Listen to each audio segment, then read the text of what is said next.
When it comes to serotonin, it is first and foremost going to be a question of gut health. Now, serotonin, for those who may not be familiar with what it is, it's basically a combination of happiness hormone and stress defense shield. If your serotonin is high, the world can be melting down around you and you'll still be feeling pretty optimistic and going to be solution oriented and finding a way to fix things. If your serotonin is low, it can be the absolute perfect day, on the exterior, and you're going to be bummed. Now, 2% of serotonin in the body is found in the brain.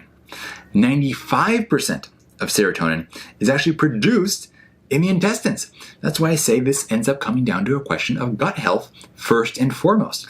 Do you have a leaky gut? Do you have candida? Do you have a dysbiosis that's been prompted by maybe birth control or by SIBO or candida? Have you had a lot of history of antibiotics?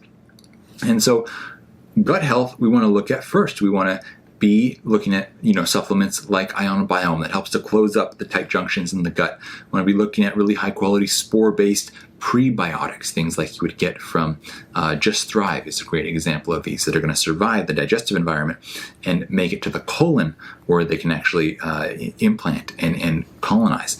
And then you want to have a good variety of fermented foods in your diet. You want to be having dietary and or supplementary prebiotics as well, and be eating a wide variety of antioxidants and polyphenol-rich foods, and taking medicinal mushrooms that are going to help bring about a healthier balance in your gut, and perhaps even looking at things like phage therapy, PHAGE, and this is we got to make a whole video about this sometime because it's so cool, so fascinating.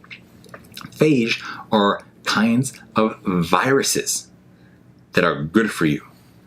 Process that one. These are viruses that only go after bad bacteria in the body, inject themselves into them, replicate inside the bacteria, and then explode, blow up the bacteria, killing it, and then they go on to do the same to other bad bacteria in the body. Phage are all over the place. You have phage on your skin right now, but through supplementing certain kinds of phage, you can do wonders for your microbiome. Now, phage, it's been studied going way back many, many decades. Kind of when antibiotics were first coming up, phage was also coming up, and there was kind of a battle between the two, and ultimately the Western world went more towards antibiotic therapy.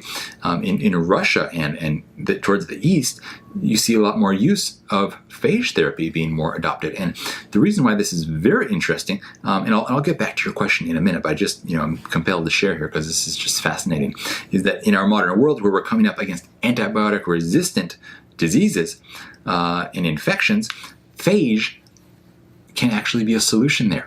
And if, this is really wild, but if that infection then evolves to become resistant to phage, it can only do so by releasing its resistance to antibiotics and becoming vulnerable to antibiotics again. So this could be the 1-2 punch that helps us with a lot of our infectious disease concerns going into the future.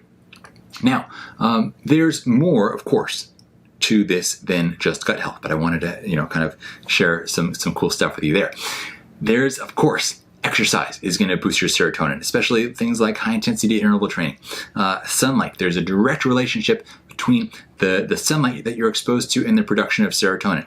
On the opposite end of the coin, getting high quality sleep is going to give you a healthier brain and healthy serotonin levels. Using the sauna, so heat exposure increases serotonin release in the brain.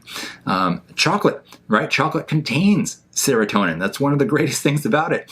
And it also contains tryptophan, which is a precursor to serotonin. So you can also look as well at other dietary sources of tryptophan as a precursor to serotonin. Rhodiola is another herb here that helps improve serotonin levels. And ashwagandha, another favorite of mine, is going to be enhancing serotonin and GABA receptors in the brain. So it's not increasing production, but it's increasing the receiving end of the equation into the brain. And one other supplement that may be worth consideration, but you have to do under the guidance and observation of a doctor, is 5-HTP. It's quite potent and powerful, and you don't want to mess around with it. So this is one you should only do with guidance, and this is something that is helping with the production of serotonin as well. So I hope you can pull together a lot of those things there and help give you a happier gut, a happier life, and a happier future.